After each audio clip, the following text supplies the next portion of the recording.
Bom dia, meus amados. Aqui é o professor Mateus. Hoje nós vamos expor os capítulos 11, 12, 13 e 14 do Evangelho de João.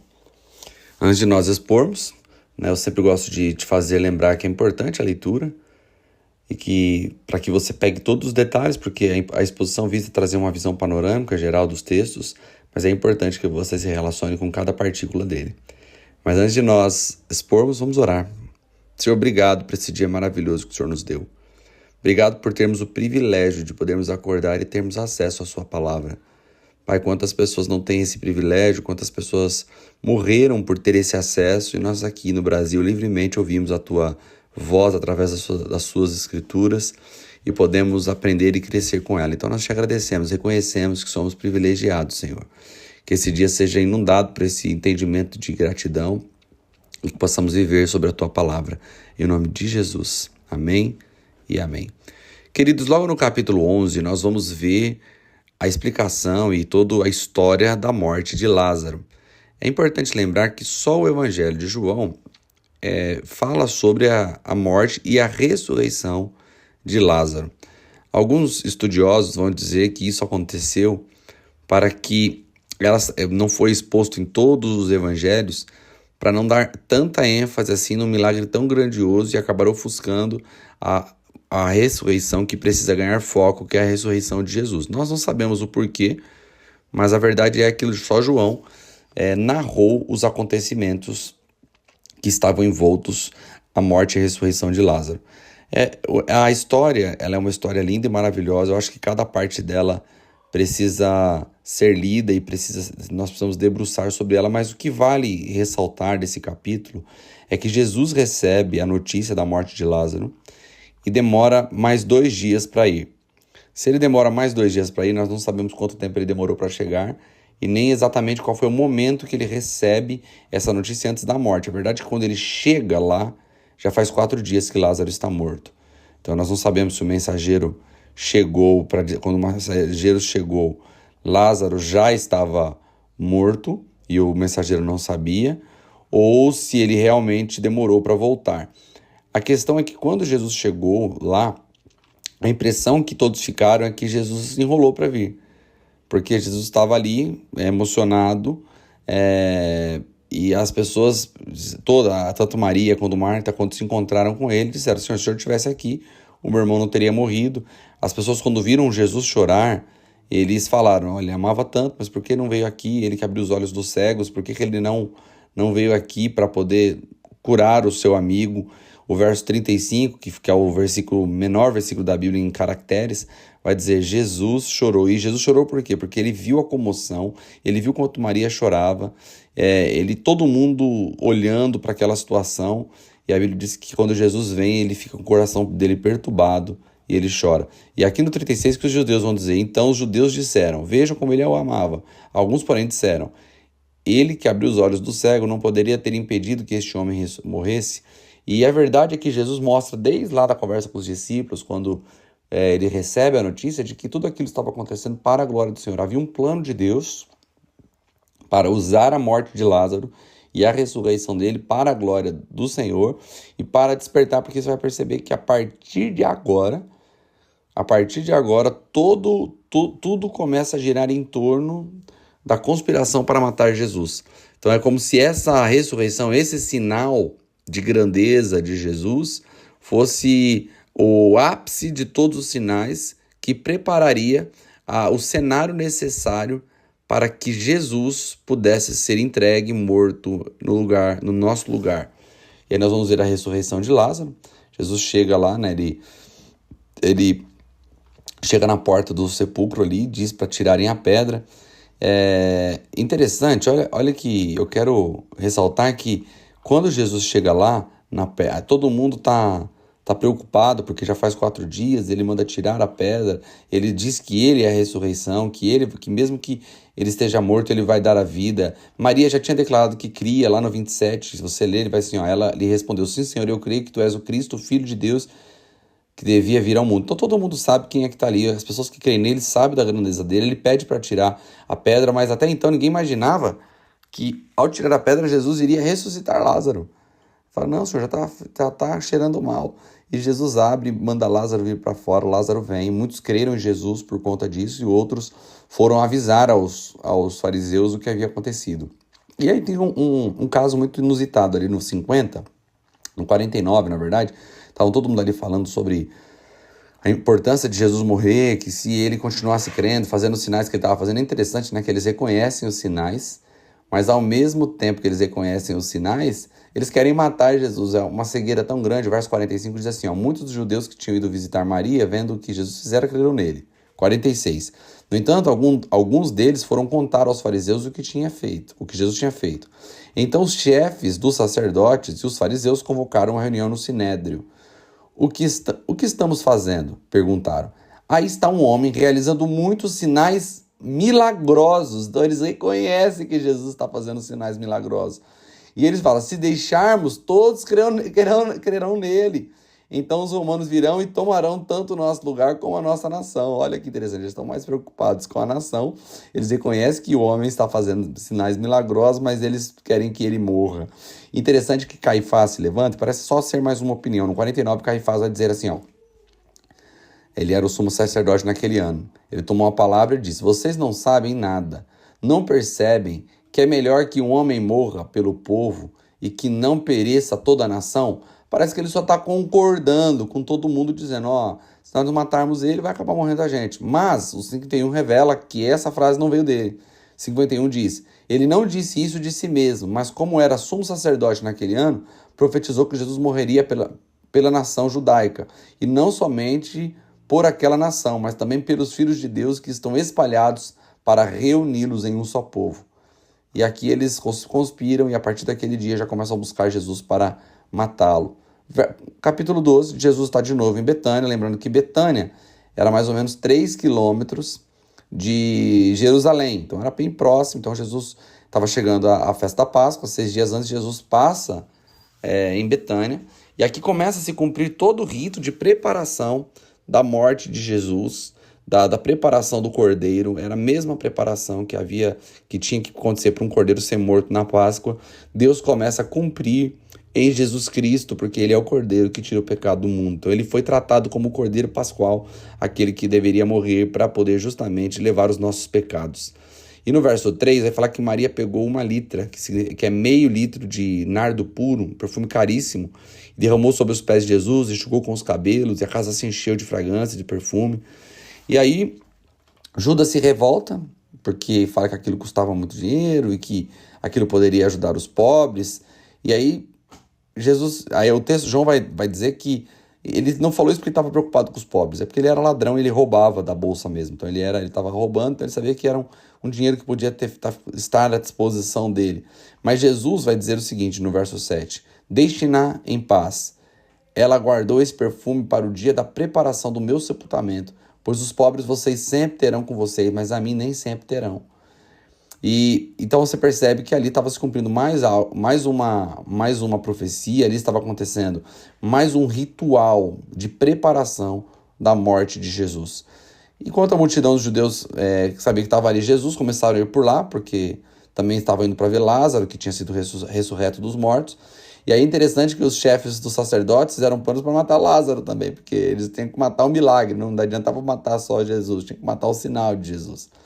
E aí Jesus decide entrar em Jerusalém, e ele entrando em Jerusalém, as pessoas fazem festa, ele vem sentado no jumentinho, as pessoas jogam folhas de palmeira e começam a cantar Hosana, bendito é o que vem em nome do Senhor, bendito é o Rei de Israel.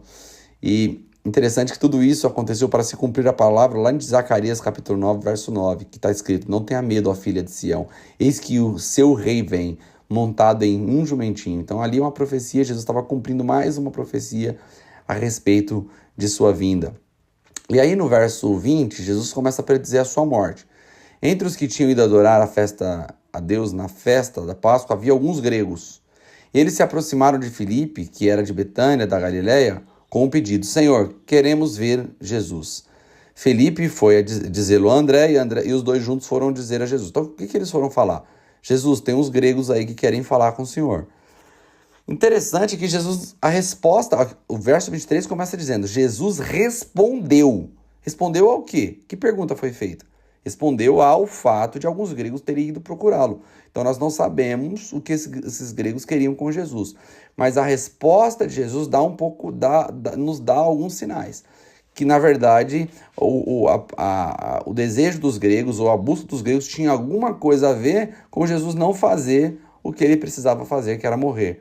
Era alguma proposta que o desviaria da missão, porque ele responde assim, ó, chegou a hora de o Filho do Homem ser glorificado. Em verdade lhes digo que se o grão de trigo não cair na terra e não morrer, continuará ele só, mas se morrer, dará muito fruto. Quem ama a sua vida a perderá, mas quem odeia a própria vida neste mundo a conservará para a vida eterna. Quem me serve deve me seguir. Onde eu estou, ali o meu servo também deve estar. O meu Pai honrará aquele que me serve. Aí o verso 27 diz, agora o meu coração está perturbado. O que direi? Pai, salva-me dessa hora? Não, eu vim exatamente para isto, para esta hora, Pai, glorifica o teu nome.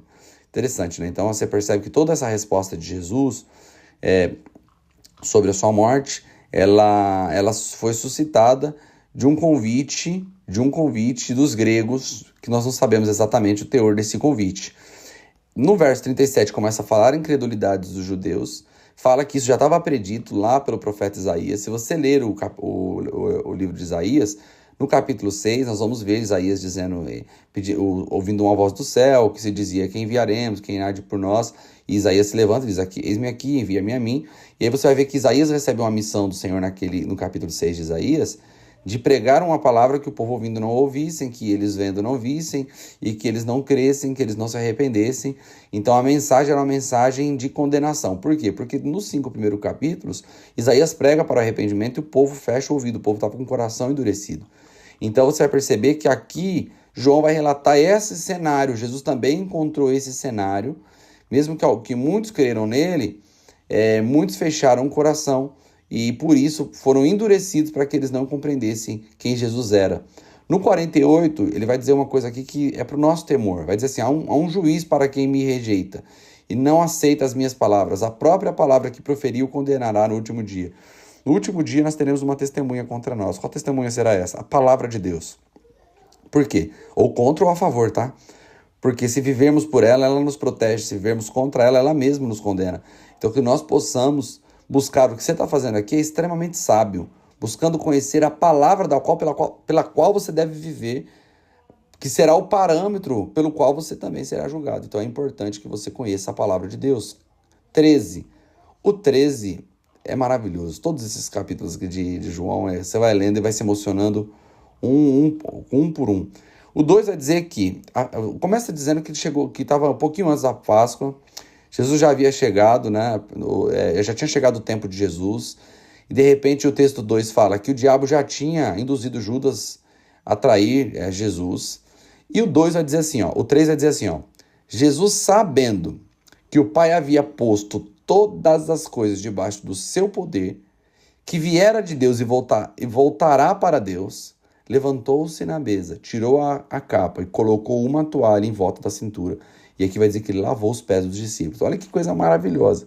No 3, quando Jesus sabe que está tudo no ápice, o Pai colocou todas as coisas debaixo do pé dele, que ele iria para o Pai. No momento que ele tem mais, que ele chega no mais alto nível de quem ele era, do propósito que ele veio cumprir. É nesse momento que ele não tem problema em se levantar, ajoelhar no chão e lavar os pés dos seus discípulos. Isso mostra que quão maior é um líder, mais capacidade ele tem para servir. Então, se você tem dificuldade para servir, isso mostra o quanto você tem problema com sua autoestima, o quanto você tem problema com o que os outros pensam a respeito de você.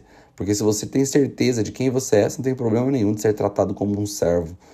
Então, Jesus vem e começa a lavar. Quando chega em Pedro diz que não ia lavar os pés dele de jeito nenhum, aquele jeito de Pedro, né, que sempre precipitado, e Jesus falou assim, eu estou fazendo agora, você não está entendendo, mas você vai entender depois. Pedro, não, nunca lavarás o meu pé. Pedro acha que está fazendo uma coisa nobre, né? Isso é grande demais para lavar meus pés. E Jesus responde, se eu não os lavar, você não tem parte comigo. E Simão Pedro respondeu, então, Senhor, não apenas os pés, mas também as mãos, a cabeça. Então Pedro é 880, né? Ou ele erra para menos ou ele erra para mais. Aí Jesus fala, não precisa lavar o corpo todo, só os pés, o corpo já está limpo. referindo-se ao contato com a terra. Aqui tem muito simbolismo nessa lavagem. E aqui Jesus de novo fala sobre Judas, que havia de traí-lo, e Jesus de novo vai dizer quem iria. E ele diz no 19 que ele estava dizendo quem iria traí-lo, por quê? Porque eu estou dizendo isso agora, antes que aconteça, para que quando acontecer, de novo ele vai usar um termo dizendo que ele era Deus. Vocês creiam que eu sou. Eu já expliquei para vocês que essa é a referência do nome de Deus, quando Jesus diz que ele era o próprio Deus. Então, lá no final desse capítulo, é o texto onde Pedro diz que dependente de onde Jesus fosse, ele estava pronto para morrer por ele, e Jesus vai dizer que ele negaria, que antes que o galo cante, ele negaria 3 vezes. Então é muito, muito importante toda essa leitura, e eu queria voltar um pouco no 34, eu pulei ele aqui, porque tudo tem a ver com a partida de Jesus e com a visão que os discípulos tinham a respeito de si mesmo e o quanto eles precisariam ser transformados por Deus para viverem aquilo que Deus tinha preparado para eles. Inclusive no verso 34 ele vai dizer: "Um mandamento dou a vocês, amem uns aos outros como eu os amei. Vocês devem amar uns aos outros, deste modo todos saberão que são meus discípulos, se vocês amarem uns aos outros." Ou seja, a característica do discípulo é quanto ele ama um ao outro. Então não tem a ver com quanto poder, com quanta sabedoria, mas o quanto de amor de Deus tem no nosso coração, ao ponto de derramarmos sobre aqueles que estão ao nosso redor, aqueles que são discípulos de Jesus e todos aqueles que estão ao nosso redor, porque nós devemos amar como Jesus nos amou e ele amou todos, ao ponto de entregar a vida no nosso lugar, como sinal desse grande amor. O 14, ele começa dizendo que o coração de vocês não se perturbe, creem em Deus, creem também em mim. Na casa de meu pai há muitos aposentos. Se não fosse assim, eu teria dito que vou preparar um lugar para vocês. Aí o 3 vai dizer: quando eu for preparar um lugar, voltarei e os levarei para comigo, para que vocês estejam onde eu estiver. Isso é maravilhoso, gente. Tem muita gente querendo Jesus porque eles querem ir para o céu. Deixa eu dizer algo para você. Se Jesus não estiver no céu, não faz sentido o céu. O chamado de Deus para nós é estarmos com Jesus. Por que eu estou dizendo isso? Eu estou defendendo alguma teologia sobre estar ou não no céu? Não é isso que eu estou dizendo. Eu estou dizendo que o nosso coração deve estar no lugar certo. O nosso coração deve estar com Cristo.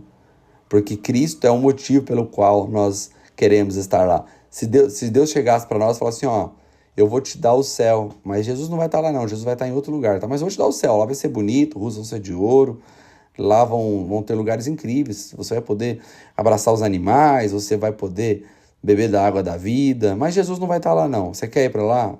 Nós deveríamos dizer: não, Senhor, não. Nós queremos estar onde Jesus está. Nós não estamos atraídos para o céu por conta dos benefícios dele, é porque queremos ver Jesus, é porque queremos abraçá-lo, queremos experimentar da tua glória, queremos estar com ele onde ele estiver. Então acho que essa promessa de Jesus, que para onde vocês estejam, eu quero que vocês estejam onde eu estiver, esse é o maior convite do Evangelho, que nosso amor por Jesus possa ultrapassar todas as outras propostas. Se assim vivermos, também não mais seremos atraídos por uma falsa religião que nos oferece coisas e que nos apaixonamos tanto pelas coisas ao ponto de esquecermos o alvo do Evangelho, que é conhecer a Jesus e ser achado nele. Que seu coração seja levado para esse lugar. O capítulo, eu enfatizei aqui também o 6 do capítulo 14, que diz: Jesus respondeu: eu sou o caminho, a verdade e a vida, ninguém vai ao Pai a não ser por mim, porque as pessoas estavam perguntando que eles não sabiam o caminho para onde Jesus ia. Ele está dizendo: o caminho sou eu, o destino sou eu, a porta sou eu, tudo começa em mim, passa por mim, chega em mim, tudo é por mim. Ele mostra, é maravilhoso quando a gente percebe que as pessoas esperavam o Messias que fizesse coisas por eles. E quando o Messias veio, ele era o próprio presente, ele era a própria mensagem, ele era o próprio alvo. As pessoas ficavam olhando para as mãos dele para saber o que sairia de lá, enquanto não olhavam para o rosto dele e o contemplavam, aquele que era o próprio Deus encarnado. Então isso é o Evangelho de João, ele vai nos atraindo para uma imagem de Jesus que nos fala: todo mundo estava olhando para o lugar errado, eu não posso cometer o mesmo erro de ficar olhando para o lugar errado. Então o verso 8 vai dizer que Filipe pede para que o Pai seja mostrado, e ele vai dizer que quem vê ele vê o Pai também, dizendo que ele e o Pai são um. E aí Jesus promete o Espírito Santo a partir do verso 15, ele vai dizer: se vocês me amam, obedecerão aos meus mandamentos, eu pedirei ao Pai, ele dará a vocês outro conselheiro que esteja com vocês para sempre, o Espírito da verdade, que o mundo não pode recebê-lo, porque não vê nem o conhece, vocês porém o conhecem, pois ele vive com vocês e estará em vocês. Não os deixarei órfãos, voltarei para vocês. dentro de pouco tempo o mundo não mais me verá, mas porém vocês me verão, dizendo que quando ele ressuscitasse, eles poderiam vê-lo outra vez. Então, naquele dia eles iriam compreender. No verso 22 vai dizer, então Judas, não Iscariotes, vai perguntar para ele por que ele não se revelaria ao mundo naquele momento. E Jesus vai continuar ensinando a respeito daqueles que o amam, daqueles que obedecem aos seus mandamentos, dizendo que naquele momento a revelação era para eles e eles seriam testemunhas de tudo que foi visto. Aí o verso 27, uma promessa, eu quero terminar nele, né? Verso 27 do capítulo 14. Deixo com vocês a paz, a minha paz dou a vocês, não a dou como o mundo a dá. Não se perturbe o coração de vocês, nem tenham medo. Maravilhoso, gente. Jesus, nós temos uma promessa de paz. A paz é uma promessa. Mas não é uma promessa que vem carregada das prerrogativas do mundo. Ou seja, tem que estar tudo perfeito para você ter. Ele dá uma paz que transcende todos os problemas. Eu não sei o que está acontecendo no seu dia. Eu não sei quais são as suas dificuldades. Eu não sei por que você está tão ansioso, tão ansiosa. Eu quero dizer que você pode hoje orar e falar, Senhor, o Senhor me prometeu a tua paz. E eu não estou conseguindo desfrutar de sua promessa. Então me ajuda a crer em Ti, me ajude a crer em Tuas palavras, para que eu possa desfrutar dessa promessa de ter paz, de descansar em Ti, sabendo que o Senhor tem cuidado de mim. Que Deus te abençoe, que você tenha um lindo dia.